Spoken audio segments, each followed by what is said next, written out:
जय हिंद साथियों, आप सभी का स्वागत है अपना YouTube चैनल लाइफ चेंज शारदेय में। इस वीडियो में class 10th math monthly exam जो पढ़ता है उसका सोल्यूशन करूंगा ऑब्जेक्टिव क्वेश्चन का, जो अक्टूबर में पढ़ा था। ठीक है ना, इस शुरू से अंत तक वीडियो में बने रहिएगा। ठीक है ना, इसमें एक भी क्वेश्चन में दिक्कत नहीं होगा, पूरा ऑब्जेक्टिव टाइप का क्वेश्चन है। इस सबको कॉन्सेप्ट लिखते हुए हम बताएंगे, इसलिए शुरू से अंत तक वीडियो में बने रहिएगा। देखिए पहला क्वेश्चन क्या है, निम्नलिखित में कौन सी आभास संख्या है। कहता है कि समस्या को सोल्व ना करो बल्कि जड़ से ही खत्म करो, क्योंकि सोल्व कीजिए तो कुछ समय के बाद फिर दर्द देगा, इसीलिए इसका जड़ जानिए क्या है, क्योंकि ऐसा क्वेश्चन 100% पूछता ही पूछता है। क्या लिखा हो, निम्नलिखित में से कौन सी आभास संख्या। अरे बाबू ये वो रट लेंगे, दो रट लेंगे, सब तो रट नहीं पाओगे। ठीक है ना, इसका कॉन्सेप्ट समझिए क्या है। आभास संख्या किसे कहते हैं, एक से बड़ी हुए सभी प्राकृतिक संख्या है जो स्वयं तथा एक के अलावा कोई और से ना कटे, उसे क्या कहते हैं, आभास संख्या कहते हैं। अब देखिए क्या है, इसमें 4 ऑप्शन दिया हुआ है, तो 1 नंबर ऑप्शन होगा। ठीक है, 1 नंबर क्यों होगा, एक देखिए 1 से कटेगा और स्वयं से कटेगा और किसी से नहीं कटेगा। तो आभास संख्या किसे कहते हैं, 1 से बड़ी हुई सभी प्राकृतिक संख्या। अरे बाबू जैसे देखो 1 से स्टार्ट होता है प्राकृतिक संख्या, 1 2 3 4 5 6 7 8 डोडो कहाँ तक, अनंत तक जाएगा। ETC कहाँ तक जाएगा, अनंत तक जाएगा, अनंत तक। तो ये सब प्राकृतिक संख्या, ठीक ना। तो इसमें आभास संख्या क्या होगा, 1 से बड़ी वो सभी प्राकृतिक संख्या जो स्वयं तथा एक के अलावा कोई और से ना कटे। तो जैसे इसमें 2 हो गया आभास संख्या, 3 हो गया आभास संख्या, 5 हो गया, फिर 7 हो गया, और आगे कुछ भी हो सकता है। ठीक है ना, तो बेसिक समझ गए, नहीं पता तो लिख लीजिएगा। ठीक है, रोज। अब देखिए ये क्या है, a बराबर इतना है, b बराबर इतना है, तो मोसो पूछ रहा है किसका, a और b का, यानी इतना और इतना का मोसो पूछ रहा है।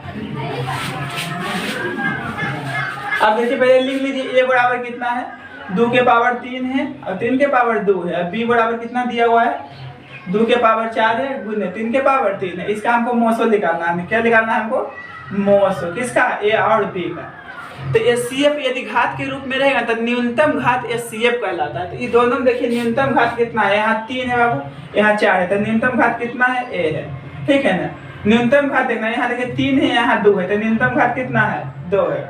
तो 2, इसका मतलब क्या हुआ, 2 3 6 नहीं करेंगे, 2 3 बार लिख के गुना करेंगे, तो 2 गुने 2 गुने 2, तो 2 गुना 4 2 8। इसका मतलब हुआ 3 गुने 3 क्या होगा, 9 होगा, 9 ठीक 72, यानी इसका आंसर क्या आएगा, 72।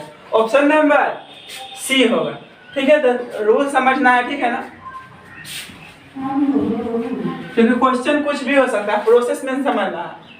निम्नलिखित में से कौन अपरिमेय संख्या है। अब देखिए अपरिमेय संख्या किसे कहते हैं, जो रूट से पूरी ना लिख ले उसे क्या कहते हैं, अपरिमेय संख्या से कहते हैं। ठीक है ना, तो ये देखिए रूट से निकल जाएगा, 36 का वर्गमूल 6 होगा, चलिए ये हो जाएगा परिमेय संख्या। ये देखिए 4 का वर्गमूल क्या होगा, 2 होगा, ये भी हो जाएगा परिमेय संख्या। अब ये देखिए ये भी परिमेय संख्या होगा, क्यों, क्योंकि 1 का वर्गमूल बोलो 1 घनमूल 1 आएगा और 16 का वर्गमूल 4, ये भी क्या हो जाएगा, परिमेय संख्या। अब डी नंबर देखिए रूट से पूरी नहीं लिख लेगा, तो ये होगा आंसर। पूछ रहा था निम्नलिखित में से कौन अपरिमेय संख्या था, अपरिमेय संख्या कौन होगा, रूट डी। अपरिमेय संख्या क्या कौन होगा, डी नंबर। ठीक है ना, रूट 11, क्योंकि 11 का वर्गमूल नहीं निकलता है। अब देखिए क्वेश्चन नंबर 4 है, निम्नलिखित में कौन द्विघात समीकरण है। द्विघात समीकरण का देखिए बाबू व्यापक रूप होता है ax² + bx + c = 0। समीकरण कहेगा तो बराबर 0 लगा देंगे, अब बहुपद कहेगा तो इतने दूर लिखेंगे, 0 नहीं लगाएंगे। तो ऐसा के रूप में होना चाहिए। कहने का मतलब जो चर रहेगा ना x/z, उसका पावर जो है ना 2 होना चाहिए, नहीं 2 से ज्यादा होना चाहिए, नहीं 2 से कम। क्या होना चाहिए, 2, वो भी पूर्ण संख्या। अगर देखिए इसको जो हम हल करते हैं, क्योंकि ये तो नहीं होगा, यहाँ देखिए चर के घात पूर्ण संख्या होना चाहिए।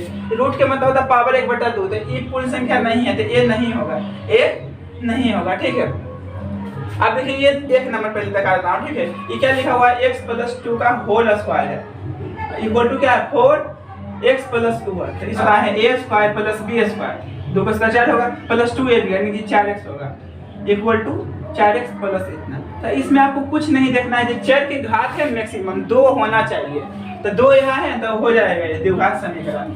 ठीक है, तो ऑप्शन नंबर क्या होगा, ए होगा। अब पूछिएगा सी का है नहीं होगा, तो यहाँ देखिए क्या है, a + b का होल क्यों ऊपर टूटेगा, a + b का होल क्यों ऊपर टूटेगा। तो a + b का होल क्यों होता है बाबू, a क्यों + b क्यों + 3ab into a + b = x² तो ये x क्यों है, +1 है, प्लस गुना कर दीजिए तो 3x² होगा + 3x होगा = x²। ठीक है, तो ई देखिए बाबू कट जाएगा, जे भी होगा तो स्क्वायर बचेगा। लेकिन यहाँ देखिए मैक्सिमम पावर 2 होना चाहिए, नहीं 2 से कम होना चाहिए, नहीं 2 से ज्यादा। तो यहाँ देखिए 2 से ज्यादा है, 4 के घात 3 है, इसलिए त्रिघात बहुपद होगा। ठीक है, त्रिघात समीकरण होगा। तो त्रिघात समीकरण नहीं, इसमें द्विघात समीकरण पूछ रहा है, तो द्विघात समीकरण नहीं होगा। द्विघात समीकरण तभी होगा जब चर दे रहता है ना ABCD XYZ, उसका मैक्सिमम घात 2 होना चाहिए, नहीं 2 से ज्यादा नहीं 2 से कम, तो ये भी नहीं होगा। अब ये देख लीजिए, इसको भी देखा थोड़ा सा। ठीक है, ऐसे ऑप्शन देखिए, ये वो मिल गया था, कोई नहीं होगा। ठीक है ना, अब आपको इतना चेक करने की जरूरत नहीं, पहले चेक कर दिए, ये हो गया है आंसर, क्योंकि इसमें नहीं दिया हुआ है इनमें से सभी, इनमें से कोई नहीं।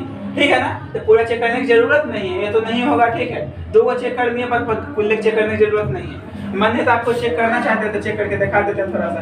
देखिए इतना है, इतना है ना, और ये इतना इक्वल टू 12 है। तो ये समझिए, ये दोनों पर लगाइए formula a square minus b square का, इसको रहने दीजिए पेंडिंग में। ठीक है, तो a minus B into A plus B क्या होता है, a square minus B square होगा इक्वल टू 12 होगा। तो ये देखिए रूट x माइनस 3 है, ये क्या होगा, x होगा रूट के स्क्वायर रूट खत्म हो जाएगा, 3 का स्क्वायर में होगा इक्वल टू 12। अब देखिए गुना होगा, तो गुना होगा क्या होगा, पावर इन, इसका पावर 1/2 है, इसका पावर 1 है। अब देखिए ये दोनों को गुना करेंगे बाबू, क्या होगा, x रूट x होगा। ये गुना भी करें तो पावर क्या हो जाएगा, घात में। तो घात में जो पावर रहता है वो क्या पूर्ण संख्या नहीं होता है, इसलिए ये बहुपद नहीं होगा। द्विघात समीकरण ए नहीं होगा, क्योंकि चर के घात क्या जाएगा, पूर्ण संख्या नहीं होगा। ठीक है ना, इसलिए बहुपद नहीं होगा। गुना करने पर देखिए ये है x है ना, ये गुना होगा तो इसका क्या रूट का मतलब होता है पावर 1/2 होता है, इसका पावर कुछ नहीं थे, तो इंटू में आधार से रहता है, घाते जुड़ जाता है, तो जोड़ेंगे तो क्या होगा 3/2, और 3/2 पूर्ण संख्या नहीं है, पूर्ण संख्या बट्टा में नहीं होता, 0 से लेकर अनंत तक को पूर्ण संख्या कहा जाता है। ठीक है, इसलिए द्विघात समीकरण नहीं होगा, इसका ऑप्शन नंबर क्या हो जाएगा बाबू, ए हो जाएगा। अब देखिए क्वेश्चन नंबर 5 जो है, यदि fx बराबर इतना दिया हुआ है तो f0 पूछता है। ये देखिए बिल्कुल इजी क्वेश्चन है, एक नंबर फिक्स कर दीजिए कि ऐसा टाइप में एक नंबर क्वेश्चन पूछना है। यहाँ आपको 0 दिया हुआ है, -1 भी दे सकता है, 2 भी दे सकता है, कुछ भी दे सकता है, कुछ भी दे। ये वाला मान जो 0 है बाबू, x के जगह पर रख दो, हो गया आंसर। तो x के जगह पर अगर रखेंगे 0 तो ये 0 हो गया, ये 0 हो गया, क्या बचेगा 1, इसका आंसर क्या आएगा, 1 आएगा। बस प्रोसेस समझना, जब भी fx बराबर दे रहेगा, f0 f कुछ भी पूछेगा तो जी हाँ वैल्यू दे रहेगा, वही वैल्यू आपको x के जगह पर रखना है। तो ये तो 0 हो जाएगा, और कोई भी संख्या को 0 से गुना करने पर 0 आ जाएगा, क्योंकि x का मान 0 है, तो 0 गुने 2 0 हो जाएगा +1, तो 0 + 1 क्या आ जाएगा, 1 ही आएगा, इसलिए ऑप्शन नंबर क्या होगा, ए होगा। अब देखिए क्वेश्चन नंबर 6, समीकरण x² - 4x + 4 = 0 के मूलों का योग होगा। मूलों का योग, तो मूलों का योग होता है ना बाबू अल्फा प्लस बीटा, मूलों का गुणनफल होता है अल्फा इंटू बीटा। ठीक है, तो पहले ABC का मान लिख लीजिए, क्वेश्चन नंबर 6 है ना, x² - 4x + 4 = 0। तो a का मान 1 है बाबू, b का मान -4 है, और c का मान कितना है, 4 है। ठीक है ना, तो मूलों का योग होता है बाबू अल्फा प्लस बीटा, इसका फॉर्मूला होता है -b/a, ये सब द्विघात बहुपद में आपको पढ़ाए हैं। ठीक है, तो माइनस b का मान कितना बाबू, -4 है, बटा a का मान कितना 1 है, तो इसका कितना आएगा आंसर, 4 आएगा, यानी 4 ऑप्शन नंबर क्या आएगा, बी। ठीक है, मूलों का योग होता है अल्फा प्लस बीटा, मूलों का गुणनफल होता है अल्फा इंटू बीटा। अब देखिए समीकरण ए इसमें पूछ रहा था मूलों का गुणनफल, तो पहले देखिए px² है प्लस qx है प्लस r है इक्वल टू 0। तो abc का मान लिखिए, a का मान p है, अब b का मान q है, r का मान क्या है, c है। क्योंकि देखिए द्विघात समीकरण का व्यापक रूप होता है बाबू ax² plus bx plus c equal to 0। अगर हम तुलना करते हैं तो p की जगह पर क्या मिला, सॉरी तुलना करते हैं तो एक जगह पर p मिला, तुलना करते हैं तो क्या मिला, b की जगह पर q मिला, तुलना करते हैं तो r की जगह पर क्या मिला, सॉरी तुलना करते हैं तो c की जगह पर क्या मिला, r मिला। ठीक है, तो इसमें पूछ रहा था मूलों का गुणनफल, तो मूलों का गुणनफल का फॉर्मूला होता है अल्फा इंटू बीटा बराबर c/a। फॉर्मूला नहीं पता है तो सब लिख लीजिए वो कॉपी में। ठीक है ना, ओनली फॉर्मूला का नोटबुक बनाइए। ठीक है, हिसाब का हिसाब को नोटबुक बनाने की जरूरत नहीं है, कॉन्सेप्ट रहेगा, क्योंकि मैथ रटने का चीज नहीं है, क्योंकि ऐसा हिसाब बहुत सारा मिलेगा आपको हर टेस्ट हर सेट में। ठीक है, तो सी का मान कितना है बाबू, सी का मान यहाँ मिस्टेक कर दिए, देखिए यहाँ ए का मान लिखे हैं, सॉरी ए का मान लिखे हैं, बी का मान लिखे हैं, यहाँ सी का मान लिखेगा, तो सी का मान आर है। ठीक है, तो सी का मान बाबू आर है। ठीक है ना, और देखिए ए का मान कितना है, p है, ए का मान p यानी r बटा p इसका आंसर होगा, r बटा p। ऑप्शन नंबर क्या होगा, सी होगा। और देखिए नेक्स्ट क्वेश्चन 10 नंबर जो है, पूरा द्विघात समीकरण इतना के मूल है, तो मूल मतलब होता है x का मान होता है, x का जो वैल्यू होता है वही मूल होता है। तो 2x स्क्वायर है माइनस 10 इक्वल टू 0, तो 2x स्क्वायर, तो x का मान कैसे लिख लेगा, ये माइनस में गया तो प्लस में, अब काट दीजिए, कटेगा तो काट देंगे, कितना हो जाएगा, वो 5 होगा। और स्क्वायर छोड़ेंगे तो कुछ में जाएगा, रूट में, कुछ में जाएगा, स्क्वायर छोड़ेंगे ना बाबू तो रूट में जाएगा, रूट में। तो x बराबर, तो जब किसी का वैल्यू निकालते हैं ना तो प्लस माइनस दोनों होता है, तो यहाँ लिखाएगा ना प्लस माइनस दोनों, ओनली प्लस खाली छोड़ दीजिए तो गलत हो जाएगा, क्योंकि यहाँ बड़ा मूल नहीं है, किसी का वैल्यू निकाला है, ठीक है ना, तो समझ गया है ना। तो बड़ा मूल जैसे जब किसी का वैल्यू निकालते हैं तो प्लस माइनस दोनों में होता है, बड़ा मूल जब किसी का वैल्यू निकालते हैं तो प्लस माइनस दोनों में होता है, तो इसका ऑप्शन नंबर क्या हो जाएगा, सी हो जाएगा, ठीक है। अब देखिए नेक्स्ट क्वेश्चन आज तक कर दिए हैं। अब देखिए क्वेश्चन नंबर 9 है, द्विघात समीकरण 2x square minus 5x plus 3 के मूल है, मूल है, मूल मतलब होता है x का वैल्यू, ठीक है ना। तो देखिए 2x स्क्वायर है ना माइनस 5x है प्लस 3 इक्वल टू 0, ठीक है। तो इसमें पहले ए बी सी का मान लिख लीजिए, ए का मान 2 है बाबू, बी का मान माइनस 5 है और सी का मान 3 है। तो मूल का एक फॉर्मूला होता है, मूल का फॉर्मूला होता है minus B plus minus root under B square minus 4ac upon 2a, ये क्या होता है, मूल ज्ञात करने के लिए फॉर्मूला, ठीक है। तो देखिए माइनस बी का मान कितना है, माइनस 5 है, plus minus root under B square, तो बी का मान माइनस 5 है, तो माइनस 5 का स्क्वायर करेंगे, माइनस 4, ए का मान 2 है और सी का मान 3 है। अब बेटा क्या होगा बाबू, 2a, ए का मान कितना है, 2 है, सबका मान पुट कर दिए इसमें, तो माइनस माइनस प्लस हो गया प्लस। अब देखिए थोड़ा शॉर्टकट कीजिए, 25 होगा ना, 25 माइनस 24 1 होगा, एक का बड़ा मूल 1 होगा, इतना शॉर्ट करना पड़ेगा यहाँ, ठीक है, उतना बड़ा करते करेंगे ऑब्जेक्टिव में। तो ये देखिए माइनस का स्क्वायर प्लस होगा, 5 का स्क्वायर 25, 25 माइनस 24 1 होगा, एक का बड़ा मूल 1 होता है, ठीक है ना, और 2 2 ना 4 होगा। अब देखिए क्या यहाँ प्लस माइनस दोनों है, तो एक बार प्लस करेंगे, एक बार इसको प्लस करेंगे बाबू, एक बार क्या करेंगे, माइनस करेंगे, एक बार माइनस करेंगे, तो ये देखिए 6 बट्टा क्या होगा, 4 होगा, ये क्या होगा, 4 बट्टा 4 होगा। तो ये देखिए कटेगा तो 3 बट्टा 2 होगा, ये कटेगा तो 1 होगा, यानी 3 बट्टा 2 1 होगा, यानी ऑप्शन नंबर इसका क्या होगा, ऑप्शन नंबर डिब्रूगढ़ से कन्याकुमारी चल गए, ए नंबर होगा, ठीक है। तो मूल याद करने के लिए फॉर्मूला हुआ, ठीक है ना। यदि आपको फॉर्मूला याद नहीं है, गुणनखंड विधि से बना सकते हैं, क्योंकि ऑब्जेक्टिव है, इसमें आपको आंसर से मतलब है, कैसे बना उसे कोई लेना देना नहीं है। तो देखिए गुणनखंड विधि से हम बना के दिखाता हूँ भी आपको, ठीक है। तो सबसे पहले गुणनखंड विधि से बनाने के लिए एबीसी का मान लिख देते हैं, ठीक है। अब उसके बाद क्या करते हैं, एसी को पहले लिख दीजिए, इसको इतना है ना। तो गुणनखंड विधि से शून्यक निकालने के लिए सबसे पहले एबीसी का वैल्यू लिख दीजिए, क्लियर। उसके बाद एसी को गुना कीजिए, तो एसी को गुना करेंगे तो 6 आएगा। अब इसको अभाज्य गुणनखंड कीजिए, तो 6 को हम क्या लिख सकते हैं, 2 और 3। अब इसको हम कैसे लिखें, जिससे गुना करने पर क्या आए बाबू, गुना करने पर सी आए और जोड़ने या घटाने पर बी आए, बी मतलब बीच बचा, यानी -5 आएगा।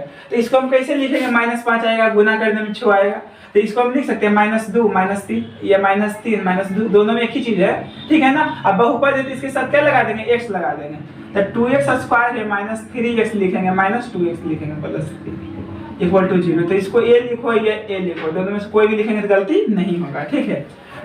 अब देखिए ये दोनों में क्या कॉमन है बाबू, x कॉमन है, तो यहाँ बचेगा 2x बचेगा, ठीक है। x निकल गया तो 3 बचेगा, माइनस, इस दोनों में क्या कॉमन है, 1 कॉमन है, तो क्या बचेगा 2x, माइनस प्लस माइनस होगा 3 इक्वल टू 0। अब टोटल में क्या कॉमन है, 2x माइनस 3 है, फिर x माइनस 1 है। अब इतना बड़ा करने की जरूरत नहीं, यहाँ से x का मान लिख लेगा, 3/2 आएगा, यहाँ से 1 आएगा, हो गया आंसर। तो ऐसे बने, उसे बनाए, ऑब्जेक्टिव है कैसे बनाइए आप पर डिपेंड करता है, हमको आंसर से मतलब रहेगा एग्जाम्पल कॉपी में, ठीक है। अब देखिए 10 नंबर को देखिए, क्वेश्चन नंबर 10 है, यदि समीकरण 4x square plus bx, bx है, ठीक है ना, प्लस 6 बराबर 0 का एक मूल 2 है, तो b का मान ज्ञात हो, तो क्या है, तो b का मान होगा, b का मान पूछा कितना, तो इसको b देकर छोड़ देता है, ठीक है। तो इसको छोड़ना नहीं बाबू, इसको छोड़ना नहीं है, इसको तोड़ना है, ठीक है ना। तो देखिए क्या इसका रूल है, एक मूल इतना, मूल मतलब होता है ना बाबू एक्स का वैल्यू, एक्स का जो वैल्यू निकलता है ना वही क्या होता है, मूल होता है। तो द्विघात से करेंगे दो को मूल में होता है, तो एक मूल दिया हुआ है यानी एक एक्स का मान दे लिया, तो एक्स का मान इसमें रख देंगे तो नहीं लिख लेगा, बी का मान निकल जाएगा। वो एक्स का मान रखिए 2 यानी एक्स बराबर क्या रखना है आपको, 2 रखना है, जो दिल है मूल। तो x के मान 2 रखेंगे तो 2 का स्क्वायर होगा प्लस b गुने 2 प्लस 6 इक्वल टू 0। तो 2 का स्क्वायर 4 होगा, 4 4 16 होगा प्लस 2b होगा प्लस 6 होगा इक्वल टू 0 होगा। तो 2b होगा, ये 2 को जोड़ दीजिए तो 22 होगा इक्वल टू 0 होगा। अब 2 कॉमन है ना तो 2x 2b लिखिए बराबर 22, प्लस में तो गया तो माइनस में होगा ना। अब देखिए काट दीजिए यानी b के मान -11 आएगा। ये सब सॉल्यूशन में आपको दिक्कत नहीं होता होगा, ठीक है ना। b के मान कितना आएगा बाबू, -11 आएगा, यानी ऑप्शन नंबर बी होगा, ठीक है। अब देखिए नेक्स्ट क्वेश्चन, बिंदुओं इतना और इतना को मिलाने वाली रेखा खंड x अक्ष किस अनुपात में विभाजित करते हैं। पहले देखिए बिंदु जो है ना इसको मिला रहा, ये बिंदु जो है ये मान लीजिए एक इतना है बिंदु और ये इतना है, इसको कि मिलाने वाली रेखा खंड किस अनुपात में, इसको मिलाने वाली रेखा खंड को x अक्ष किस अनुपात में विभाजित करते हैं। तो मान लीजिए ये क्या है, x अक्ष है, ठीक है ना। तो x अक्ष पर स्थित किसी बिंदु का नियमक होता है बाबू x, 0 होता है। अब y अक्ष पर स्थित किसी बिंदु का नियमक 0, y होता है, ठीक है ना। जिस अक्ष कहेगा ना वो चीज रहेगा और जिसके बारे में नहीं कहेगा वो 0 होता है। तो अनुपात के मतलब क्या पूछ रहा है हमको, अनुपात में बांटती है, ठीक है ना। इसको 2 टुकड़ा किया तो इस टुकड़ा का नाम होता है m, इसका क्या होता है n नाम होता है, यानी m अनुपात n के अनुपात में विभाजित करती है। तो m और n का मान ज्ञात करना है आपको। तो ये होता है पहला x1 होता है, y1 होता है, ये x2 होता है, ये y2 होता है, ठीक है ना। तो फॉर्मूला होता है बिंदु का नियामक होता है क्या चीज, x, y। देखिए ये बिंदु का नियामक का फॉर्मूला होता है mx2 plus nx1 upon m plus n comma m/2 plus n/1 upon m plus n। ये क्या होता है बाबू, फॉर्मूला होता है, ठीक है। तो देखिए क्या करना है, एक पहला के बराबर होगा वो, दूसरा के बराबर होगा, तो 0 बराबर होगा वो होगा, उससे मान निकल जाएगा mn के सिंपल से, ठीक है ना।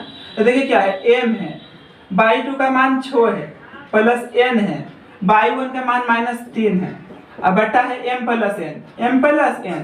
ये देखिए भाग में इधर आएगा तो गुना में, तो 0 गुने क्या होगा m प्लस n, तो ये तो खत्म हो जाएगा। थोड़ा विस्तार से समझाता हूँ, तो 6m होगा, ये क्या होगा प्लस माइनस 3n होगा, तो ये माइनस में इधर आएगा तो प्लस में हो जाएगा, ठीक है। m अब कहाँ बताऊँ, यहाँ हटेगा नहीं, मिटा देता हूँ यहाँ। देखिए थोड़ा सा ऊपर करके बताता हूँ, थोड़ा रहने दीजिए, बताता हूँ, ठीक है। हो गया आंसर, तो 6m बराबर क्या होगा 3n होगा, ठीक है। तो काट देंगे तो 2m बराबर क्या हो जाएगा n हो जाएगा, ठीक है। तो m बट्टा n बराबर क्या होगा 1/2 होगा, इसके नीचे गुना नहीं है तो 1 लिख सकते हैं ना। तो m अनुपात n बराबर आएगा 1/2, यानी इसका आंसर आएगा 1/2। 1/2 कहाँ है बाबू, ऑप्शन नंबर बी है, ठीक है, ऑप्शन नंबर बी है, ठीक है। तो ये थोड़ा हम विस्तार से बताए हैं, ठीक है। तो ये फॉर्मूला होता है, डायरेक्ट इसको 0 बराबर ये फॉर्मूला लगा सकते हैं, ठीक है ना। 0 बराबर इतना लेकर मान निकाल दीजिए, mn का मान निकल जाएगा, क्योंकि y1 y2 का मान दिया हुआ है और 0 इतना बराबर तो निकल जाएगा। ये लिखना आपको जरूरी नहीं है, खाली ये प्रोसेस आपको समझना चाहिए, ठीक है।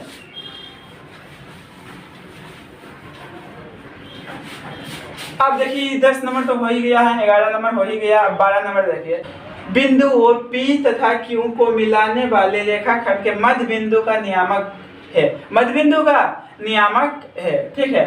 तो ये देखिए क्या है बाबू, इसका फॉर्मूला खाली याद रखिए, देखिए उतना लिखने से जरूरत नहीं है, ये थोड़ा सा लिख ही देता हूँ, P है Q, क्योंकि समझाने के लिए तो लिखना ही पड़ेगा, आपको इतना करने की जरूरत नहीं रहेगा एग्जाम में, ठीक है। देखिए क्या करेंगे, मध्य बिंदु का नियामक का फॉर्मूला होता है, पहला होता है x1 होता है, ये y1 होता है, ये होता है x2 होता है, ये y2 होता है। तो मध्य बिंदु PQ का निर्देशांक होता है, मध्य बिंदु का नियामक होता है formula x1 plus x2/2 coma y1 plus y2/2। तो ये फॉर्मूला आप लिख लीजिए, ठीक है ना।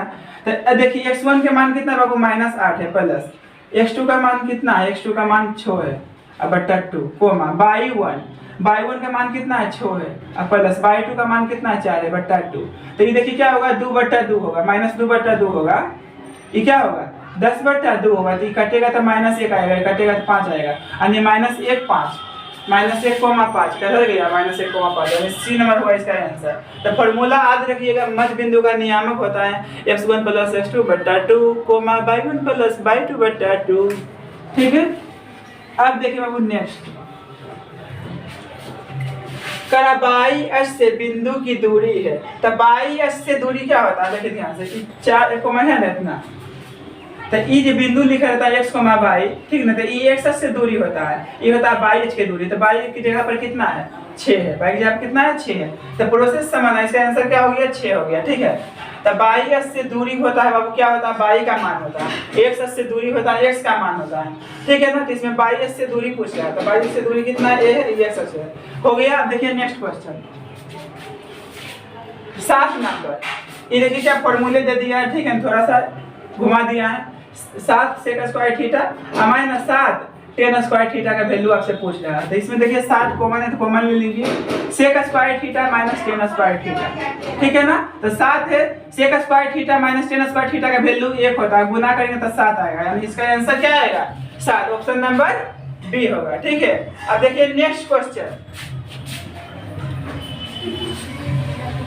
15 नंबर, ए बराबर दिया हुआ है ना 45 डिग्री, तो हमसे क्या पूछ रहा, साइन स्क्वायर ए प्लस कोस स्क्वायर ए, तो देखिए sine square theta plus cos square theta बराबर 1 होता है, चाहे यहाँ कुछ दिया हुआ है, ठीक है। तो यहाँ साइन स्क्वायर है ना, ए का मान है 45, तो 45 रख दिए, प्लस कोस स्क्वायर है, अब बी का मान कितना है 45, ठीक है। तो साइन 45 का मान होता है 1/√2, स्क्वायर है तो स्क्वायर करेंगे, प्लस कोस 45 का भी मान होता है 1/√2, स्क्वायर है तो स्क्वायर करेंगे। अब देखिए 1 का स्क्वायर 1 होता है, √2 का स्क्वायर 2 होता है, प्लस 1 का स्क्वायर 1 होता है और √2 का स्क्वायर 2 होता है, इसका एलसीएम लेंगे तो 2 आएगा, यानी कि 1 + 1 1 + 1 = 2, 2/2 क्या होगा 1, यानी इसका आंसर क्या आएगा 1 आएगा, ठीक है। यानी ऑप्शन नंबर क्या होगा सी होगा, ठीक है, ऑप्शन नंबर सी। तो यहाँ देखिए एंगल सेम रहेगा, यहाँ कुछ और दिया हुआ रहेगा, मान लीजिए 45 डिग्री 60 डिग्री 90 डिग्री कुछ भी रहेगा, इसका आंसर 100% क्या आएगा 1 आएगा, क्योंकि फॉर्मूला होता है sin square theta plus cos square theta equal to 1। 16 number question है 1 + cot स्क्वायर a, 4 को ऑप्शन दिया हुआ है। तो देखिए यहाँ फॉर्मूला होता है बाबू cosec square a minus cot square a equal to 1 होता है। हमको देखिए इसका वैल्यू निकालना है, सॉरी क्या करा 1 + कोट स्क्वायर है, तो ये देखिए माइनस में उधर जाएगा तो प्लस में हो जाएगा, करने का मतलब cosec square a equal to क्या 1 माइनस में उधर गया तो प्लस में कोट स्क्वायर a, तो 1 + कोट स्क्वायर a किसका फॉर्मूला हुआ कोसेक स्क्वायर a, यानी ऑप्शन नंबर क्या होगा डी होगा, a है, इसका आंसर 1 होगा। अब कैसे 1 होगा इसको बना के दिखाता हूँ, ठीक है। ये देखिए क्या है कोस है बाबू, इस साइन है गुने 10 कोट, देखिए यहाँ कुछ फॉर्मूला होता है पूरक कोण पर आधार पर, ठीक है ना। तो देखिए साइन जो होता है बाबू 90 डिग्री माइनस थीटा क्या होता है बाबू कोस थीटा होता है, ठीक है, और कोस 90 डिग्री माइनस थीटा क्या होता है साइन थीटा होता है, ठीक है। 10 90 degree minus theta cot theta होता है, ठीक है ना, और कोट 90 डिग्री माइनस थीटा क्या होता है टेन थीटा होता है, ठीक है। कोसेक 90 डिग्री माइनस थीटा क्या होता है सेक थीटा होता है, और सेक 90 डिग्री माइनस थीटा क्या होता है बाबू कोसेक थीटा होता है, कोसेक थीटा होता है। तो ऐसा क्वेश्चन जब भी रहेगा तो इसका रिलेशन इसके साथ रहेगा, इसका रिलेशन इसके साथ रहेगा, इसका रिलेशन इसके साथ रहेगा, इस टाइप में देगा, यानी कोस साइन दिया तो कोस जरूर देगा, और कोस दिया तो टेन जरूर देगा, ये दोनों का रिलेशन रहता है। क्योंकि ऐसा क्वेश्चन जब भी रहेगा तो ये दोनों एंगल मिला कितना डिग्री रहेगा 90 डिग्री। तो इसको दो तरीके से बना सकते हैं, इसको बना दीजिए साइन या इसको बना दीजिए कोस। देखिए कैसे, जैसे कहने मतलब मान लीजिए क्वेश्चन दे दिया साइन 15 डिग्री, तो इसको हम लिख सकते हैं कोस 90 माइनस 15 डिग्री, कोस 90 माइनस 15 डिग्री, क्योंकि देखिए कोस 90 माइनस थीटा क्या होता है बाबू साइन थीटा होता है, क्या होता है साइन थीटा होता है। तो क्या साइन 15 डिग्री है ना, तो कोस 90 माइनस इसको जो जोड़ घटा के लिखते हैं उसको थीटा पढ़ते हैं, तो इसको थीटा पढ़िए। तो कोस 90 माइनस थीटा क्या होता है बाबू साइन थीटा होता है, तो थीटा क्या है 15 डिग्री, ठीक है ना। यानी साइन 15 को हम क्या लिख सकते हैं कोस 90 डिग्री माइनस 15 डिग्री, ठीक है ना, 90 डिग्री माइनस 15 डिग्री। और देखिए उसी तरह इसको हम बना के दिखाता हूँ क्वेश्चन पर। तो हम इसको चेंज कर देता हूँ कोस वाला का। तो कोस 59 डिग्री है, तब इसको देखिए कोस कितना बाबू 59 डिग्री। तो 90 डिग्री में कितना घटाएंगे तो 59 डिग्री आएगा। तो कुछ नहीं करना है, नीचे वाला घटा देना है। नीचे वाला घटाइएगा तो इतना आ जाएगा, 90 में से इतना घटेगा। तो ठीक है, अब बटा क्या है बाबू साइन 31 डिग्री। कोई एक को चेंज करना है। ये 10 है तो 10 को हम लिख सकते हैं 90 डिग्री माइनस 90 में से कितना घटाएंगे तो 80 बचेगा। तो कुछ नहीं करना, नीचे वाला घटा दीजिए। यानी ये चीज दोनों क्या है सेम है। ये चीज क्या है सेम है। अब देखिए जो जोड़ घटा के लिखे हैं ना उसको थीटा पढ़ना है। भले ही लिखा है 31 रहेगा 29 रहेगा कुछ भी रहेगा, उसको पढ़ेंगे थीटा। तो बोलिए कोस 90 डिग्री माइनस थीटा क्या था बाबू साइन थीटा होता है। और थीटा जहाँ पर 31 डिग्री था तो 31 डिग्री का बट्टा साइन क्या है 31 डिग्री। ठीक है, ये बट्टा छूट गया, बट्टा जो था वो लिख देंगे ना 10 डिग्री। ठीक है, तो इसको थीटा पढ़ेंगे तो 10 90 माइनस थीटा क्या होता है बाबू कोट थीटा होता है। थीटा जहाँ पर 10 डिग्री था बट्टा क्या है 10 डिग्री कोट। तो ई गया ये कहा हम तो डूबेंगे सनम, लेकिन तुमको ले डूबेंगे। तो 1 गुने 1 क्या होगा 1 होगा, इसलिए बता दें। तो इसका आंसर क्या आएगा 1 आएगा। बनते बनते हाइब्रिड मिल जाएगा। हाइब्रिड आपको आदत धर लेगा। ठीक है, नहीं सब क्वेश्चन के लिए, लेकिन थोड़ा प्रोसेस से बता दें।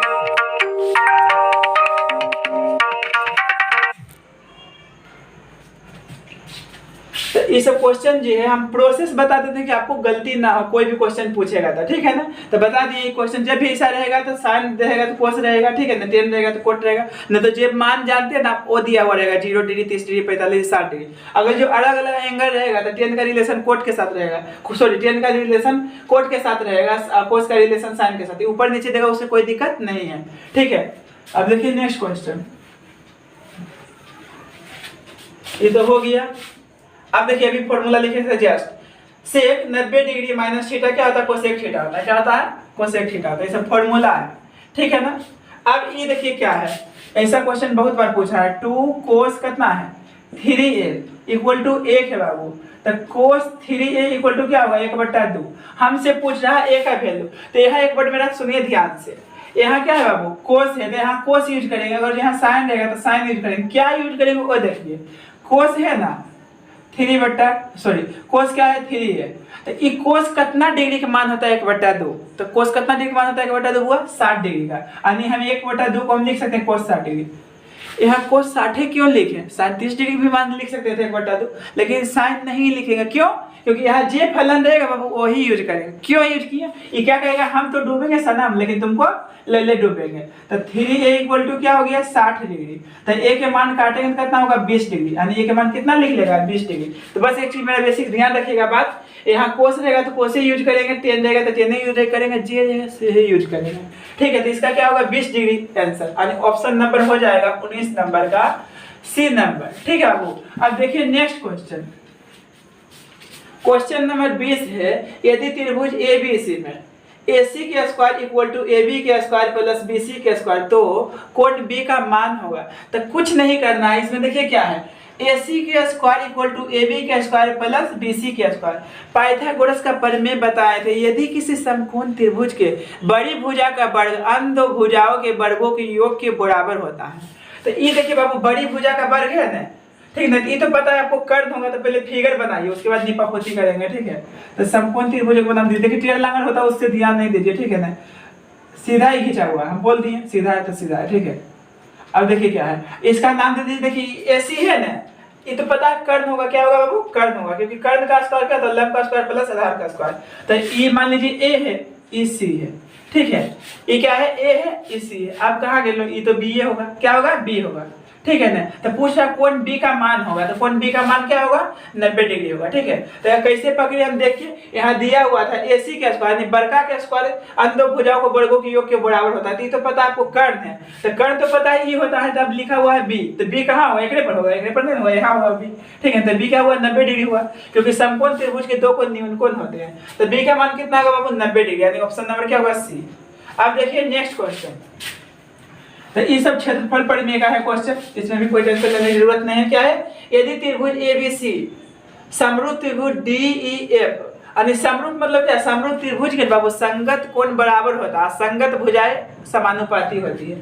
ठीक है ना, तो त्रिभुज ABC और त्रिभुज DEF के क्षेत्रफलों का अनुपात ज्ञात करना है। क्या करना है, क्षेत्रफलों का अनुपात ज्ञात करना। तो देखिए लिखेंगे एरिया ऑफ त्रिभुज ABC अपॉन एरिया ऑफ त्रिभुज DEF। अब उतना फिगर बनाएंगे तो ज्यादा टाइम लग जाएगा, तो थोड़ा सा बना देते हैं फिगर, दो फिगर है निपापोती कर देंगे।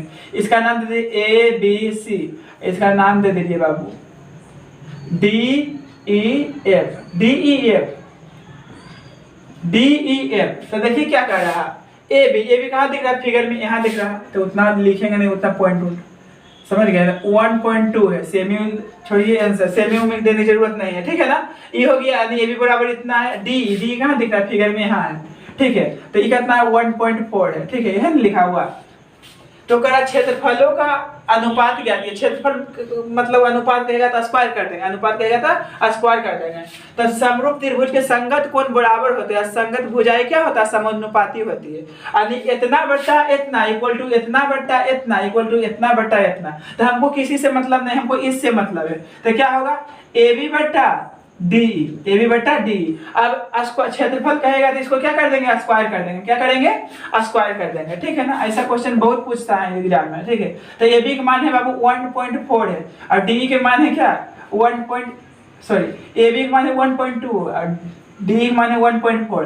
अब देखिए एक के बाद पॉइंट है ना, तो पॉइंट खत्म हो गया। ये कहेगा हम तो डूबेंगे सनम, लेकिन तुमको ले डूब जाएंगे। स्क्वायर है तो स्क्वायर दीजिए, तो 12 बट्टा क्या होगा, 14 का स्क्वायर होगा, ठीक है।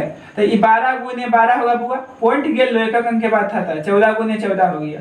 अब ये कहेगा एक आधा 6 होगा, एक आधा 7 होगा, एक आधा 6 होगा, एक आधा 7 होगा, 6 6 36 37 49 36 अनुपात 49 आंसर होगा। 36 अनुपात 49 करने के लिए बड़का था, कहाँ 36 अनुपात 49, इसका 36 अनुपात 49 होगा। हम ऑप्शन नहीं लिखे हैं, ऑप्शन नहीं लिखे हैं। देखिए पेज एक अधर गया इसमें, oh my dear, oh my God. देखिए आंसर दिया हुआ, इसमें तो लिखने की जगह ही नहीं है। हम देखिए यहाँ लिख देता हूँ 36 अनुपात, यहाँ 4 ऑप्शन दिया हुआ, कधर गया, 21 नंबर यही है ना। हम आंसर डायरेक्ट लिख दो, चलो देखिए। तो पहला है 9 अनुपात 16 है, अब B नंबर दिया हुआ है बाबू 16 अनुपात 25 है, अब C नंबर दिया हुआ है 49 अनुपात 81 है, और D नंबर आपको दिया हुआ है 36 अनुपात 49। तो आपका आंसर हो जाएगा बाबू D नंबर, इसका आंसर क्या होगा, D नंबर होगा, ठीक है। तो इसको इतना करने की जरूरत नहीं, बस फॉर्मूला याद किए, कॉन्सेप्ट। समरूप त्रिभुज के संगत कोण बराबर होते हैं, संगत भुजाएं अनुपाती होती है, अनुपाती होती है। तो इतना बटा इतना क्या स्क्वायर कर देंगे, इतना बटा इतना, डायरेक्ट भी इसको हम बना सकते हैं, हम प्रोसेस से थोड़ा बताए थे। AB बटा DE का स्क्वायर, ठीक है ना। तो इसका मान जो था तो लिख दिए 1.2 अब बटा 1.4, ये स्क्वायर है तो स्क्वायर, तो इसको हम लिख सकते हैं इतना गुने इतना, ठीक है ना। इसको इतना गुने इतना, इसे भी कर सकते हैं। अभी देखिए 2 अंक के बाद पॉइंट था तो 100 पड़ेगा, जो विस्तार से बनाना चाहते थे यहाँ भी 100 पड़ेगा, ठीक है। अब ये तो क्या, हम तो डूबेंगे सना, पॉइंट खत्म हो गया, ये 6 होगा, ये 7 होगा, ठीक है ना। ये 7 होगा, ये 6 होगा, तो 6 36 बट्टा क्या है 49, यानी 36 अनुपात क्या होगा 49 होगा, ठीक है। अब देखिए नेक्स्ट क्वेश्चन,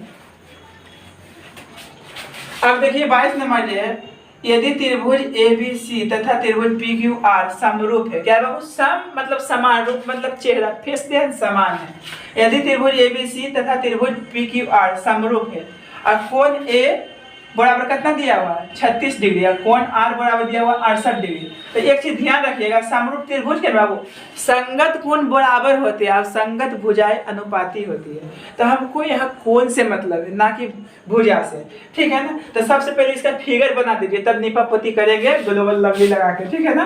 तो त्रिभुज बना दीजिए पहले, ये मान दे दीजिए, इसका क्या नाम दे दें, ABC, इसका नाम दे दीजिए बाबू PQR। अब देखिए आपको क्या क्या दिया हुआ है क्रीम यूज करने के लिए। ए तो कोण ए कहाँ दिख रहा है, ई, तो ये 36 डिग्री है, ये क्या है बाबू 36 डिग्री है। कोण आर कहाँ दिख रहा है, ए, ठीक है। ये कितना दिया हुआ 68 डिग्री दिया हुआ। एक चीज बता देते हैं, समरूप त्रिभुज के ना संगत कोण बराबर होता है, तो इसका कोण जो है ना इसके बराबर होगा, यानी ये 36 डिग्री, तो ये भी क्या होगा 36 डिग्री, ठीक है ना। हमको देखिए क्या निकालना है बाबू, निकालना है ना हमको कौन कौन कौन बी निकालना, तो इससे मतलब रखिए ना, छोड़िए पड़ोसी के, ठीक है ना। अब देखिए ये क्या है, ये अगर जो आपको पता रहेगा तो ये निकल जाएगा। कैसे निकलेगा, क्योंकि आपको पता है त्रिभुज के तीनों कोनों का योग ना बाबू 180 डिग्री होता है, और समरूप त्रिभुज के संगत कोण बराबर होते हैं। तो ई का है 68 डिग्री, तो ये क्या होगा बाबू 68 डिग्री होगा, 68 डिग्री होगा। अब जानते हैं आपके त्रिभुज के तीनों कोनों का योग 180 डिग्री होता है, इसलिए कोण A प्लस कोण B प्लस कोण C equal to 180 degree. A का मान बाबू 36 डिग्री है और कोण B का मान हमको निकालना है और कोण C का मान कितना है बाबू 68 डिग्री है। 68 डिग्री है, देखिए इधर नीचे जगह नहीं है, ठीक है ना, घटा देता हूँ इसमें डायरेक्ट। तो कोण B बराबर हम घटा देंगे 180 डिग्री है ना, ये दोनों को जोड़ के उधर घटा दीजिए तो 8 6 14 होगा, 14 के 4 बाकी 1 6 3 9 9 1 10। अब घटा दीजिए बाबू, तो घटाइएगा ना तो कितना आएगा, इतना डिग्री आएगा, यानी 76 डिग्री आएगा। क्या आएगा, 76 डिग्री। ठीक है, तो इस सब के प्रोसेस आपको नहीं पता है, ठीक है ना, तो सुन लीजिए। समरूप त्रिभुज के संगत कोण बराबर होती है और संगत भुजाएं समानुपाती होती है। इसका हम बेसिक वीडियो थोड़ा सा अलग से बता देंगे, ठीक है ना, कि जो कि आपको कोई भी क्वेश्चन में दिक्कत ना हो, क्योंकि एग्जाम में ऐसा क्वेश्चन 100% पूछेगा। 100% पंचों को भी इस टाइप में पूछता है, ठीक है ना, तो इसका प्रोसेस का हम वीडियो बना दूंगा, ठीक है। अब देखिए नेक्स्ट क्वेश्चन क्या है, ये तो हो गया। अब तो बहुलक है, बहुलक तो बहुलक किसके कहते हैं बाबू, जो संख्या सबसे ज्यादा बार आया हो, समझ गया ना, जैसे जे ज्यादा बार दिखेगा, जो ज्यादा अच्छा लगेगा, ठीक है, उसी को बहु बनाइएगा अपना, कि जेवंते को बना दीजिएगा, ठीक है ना। तो इसमें देखिए कौन ज्यादा आपको पसंद हो रहा है, किसका चेहरा ज्यादा बार मिल रहा है, कौन ज्यादा देखने में अच्छा लग रहा है। तो ई देखिए बाबू, इसको ज्यादा लोग चूज कर रहा है, ई है, तो यही बहु बन गया। ये क्या हो गया, बहु बन गया, यानी बहुलक क्या हो गया, 7 हो गया। तो बहुलक सिंपल है बाबू, जिसका फेस सबसे ज्यादा बार दिखे वही उसका बहुलक होता है। तो इसमें बहु किसका हो गया, बहु कौन सबसे ज्यादा बार दिखा, 7, इसलिए बहुलक क्या हो गया, 7 हो गया। तो बहुलक में कभी कंफ्यूज नहीं कीजिएगा कि इससे क्वेश्चन 1 2 नंबर फिक्स है, कोई भी एग्जाम पढ़े 10th का 100% फिक्स है, ठीक है। तो बहु किसको बनाइएगा, जो ज्यादा बार रिपीट करेगा उसी को बनाइएगा, ठीक है ना। अब देखिए क्या है बाबू, 24 नंबर आंकड़े का परिसर पूछ रहा है। तो डिजिट छोड़िए ना, डिजिट कुछ भी हो सकता है, परिसर का फॉर्मूला याद रखिए ना, सबसे बड़का माइनस सबसे छोटका, यानी सबसे बड़का सबसे छोटका घटा दीजिए, वही हो गया आंसर। तो सबसे बड़ा आपको कौन दिख रहा है बाबू, सबसे बड़का देखिए इधर आ गया, सबसे बड़ा ए है ना, तो सबसे बड़ा 33 है बाबू, और सबसे छोटका कने है को छुप पर कने है को जने दो, यहाँ जने दो, तो ये घटा दो, तो घटेबी कितना, देख 5 लेगा तो 13 में से ना बाबू, 13 में से 9 घटेगा तो 4 बचेगा, ये तो 2 हो गया, तो 24 हो गया। इसका परिसर क्या हो गया, 24। तो आपको पता नहीं है तो परिसर का फॉर्मूला लिख दीजिए, परिसर बराबर सबसे बड़ी संख्या माइनस सबसे छोटी संख्या, घटा दीजिए, हो गया आंसर, ठीक है। अब बहुलक बताइए दिए जो सबसे ज्यादा बार रिपीट करेगा। अब क्वेश्चन नंबर 25 है, यदि एक गोले की त्रिज्या 7 सेमी, त्रिज्या को r से सूचित करते हैं, तो r के मान दिया 7 सेमी मतलब सेंटीमीटर हुआ, ठीक है। तो इसका संपूर्ण पृष्ठीय क्षेत्रफल ज्ञात कीजिए, यानी गोला का संपूर्ण पृष्ठीय क्षेत्रफल का फॉर्मूला होता है बाबू 4 पाई r स्क्वायर होता है। क्या होता है, गोला का संपूर्ण पृष्ठीय क्षेत्रफल 4 पाई r स्क्वायर। तब 4 है बाबू, पाई का मान होता है 22/7 होता है, और r का मान दिया हुआ है 7, तो स्क्वायर r स्क्वायर है, तो r के मान कितना दिया 7, तो 7 गुने क्या हुआ 7 होगा। ये क्या कहेगा, हम तो डूबेंगे सनम, लेकिन तुमको ले डूबेंगे, तो 4 गुने 7 दूनी 14, 14 के 4 बाकी 1, 7 दूना 14, 14 1 15।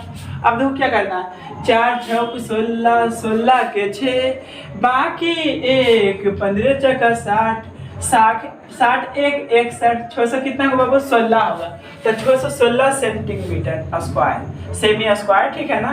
तो ये क्या हो गया, इसका आंसर 1 नंबर हो गया। बस फॉर्मूला याद रखना है, गोला का क्षेत्रफल होता है, गोला का संपूर्ण पृष्ठीय क्षेत्रफल 4 पाई r स्क्वायर। अब देखिए क्वेश्चन नंबर 26 है, यदि किसी गोले की त्रिज्या आधी कर दी जाए तो मूल गोले एवं नए गोले के आयतनों का अनुपात होगा।